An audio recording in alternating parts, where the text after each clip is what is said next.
विवाद चल रहे हैं लोगों के, कितने नरक होते हैं। हिंदू कहते हैं 3, जैन कहते हैं 7। बुद्ध ने बड़ी मजाक की, उन्होंने कहा 700। ये मजाक की है, क्योंकि बुद्ध को जरा भी उत्सुकता नहीं इस तरह की मूर्ताओं में। लेकिन मजाक भी नहीं समझ पाते लोग। बुद्ध के मानने वाले हैं जो कहते हैं कि नहीं 700 ही होते हैं, इसलिए कहे। मैं तुमसे कहता हूं 7000।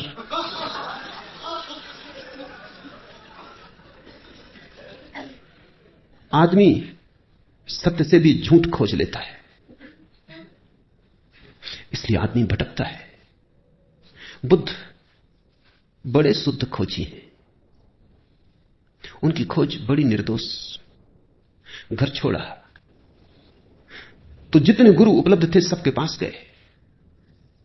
गुरु उनसे थक गए, क्योंकि असली शिष्य आ जाए तभी पता चलता है कि गुरु गुरु है या नहीं।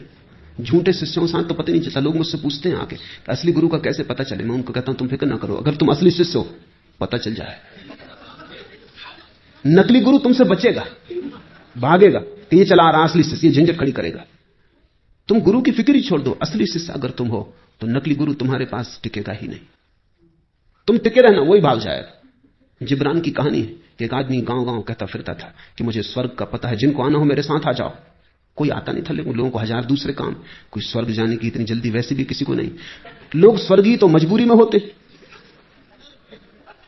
जब हाथ पैर ही नहीं चलते लोग मरघट पे पहुंचाते तब स्वर्गीय होते। कोई स्वर्गीय होने को राजी नहीं था। लोग कहते आपकी बात सुनते जचती, जब जरूरत होगी तब उपयोग करेंगे, मगर अभी कृपा करें, अभी हमें जाना नहीं। एक गांव में ऐसा उस आदमी का खूब धंधा चलता था, क्योंकि जिनको स्वर्ग नहीं जाना इनको बचने के लिए भी गुरु को कुछ गुरु दक्षिणा देनी पड़ती थी। वो आ जाए गांव में और समझाए तो उसको कुछ सेवा भी करनी पड़ती, पैर भी पड़ने पड़ते। कहते तुम बिल्कुल ठीक हो, मगर अभी हम साधारण जन अभी संसार में उलझे हैं, जब कभी सुलझेंगे जरूर आपकी बात का ख्याल करेंगे, रख लेते हैं संभाल के हृदय में। तो गुरु का धंधा भी चलता था, ना कभी कोई झंझट आई थी ना कुछ। एक गांव में उपद्रव हो गया, एक असली शिष्य मिल गया। उसने कहा अच्छा तुम्हें पक्का पता है? बिल्कुल पक्का पता है, क्योंकि अभी तो कोई झंझट आई नहीं थी। उसने कहा अच्छा मैं चलता हूं, कितने दिन लगेंगे पहुंचने में?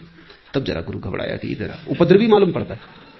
पैर छुओ बात ठीक है, सांस चलने की बात, मगर अब सबके सामने मना भी नहीं कर सका। उसने कहा देखेंगे भटकाएंगे, 1-2 साल भाग जाएगा अपने आप। 6 साल बीत गए, वो उनके पीछे ही पड़ा है। वो कहता है कि कब आएगा, अभी तक आया नहीं। एक दिन उस गुरु ने कहा तेरे हाथ जोड़ता हूं भैया, तू जब तक न मिला था हमको भी पता था, तेरे कारण हमारा भी था। असली शिष्य मिल जाए तो फिर गुरु अपने आप। दुनिया में नकली गुरु हैं क्योंकि नकली शिष्यों की बड़ी संख्या है। नकली गुरु तो बाई प्रोडक्ट है, वो सीधे पैदा नहीं होते, नकली शिष्य उन्हें पैदा कर लेता है।